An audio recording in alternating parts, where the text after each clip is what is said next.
হ্যাঁ, পাখির বাসা ওই যে, কোথায় বাবা? ওই যে উপরে তাকিয়ে দেখো। তুমি পাখির বাসা কই দেখলা?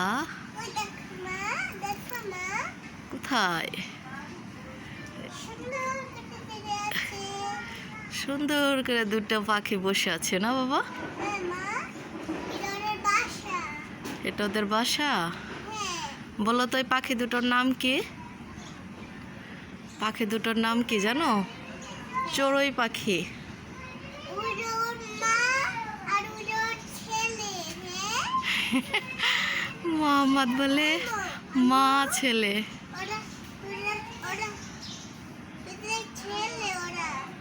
একে দেখো, দেখো এটা বড় পাখি মানে ওর মা, আর এটা ছোট পাখি মানে ছোট পাখি, ছোট ছোট। তার সন্তান না মা? হ্যাঁ সন্তান। হ্যাঁ। এ মামু ওরে বাবা কখন হবে? পাখির বাবা কখন আসবে আমি কিভাবে বলবো বাবা? পাখির বাবা আছে? আম্মু পাখিটা চুপে গেছে। হ্যাঁ, উড়ে গেছে, চলে গেছে ওরা। পাখি মা ওরা কি গাছ আছে? হ্যাঁ,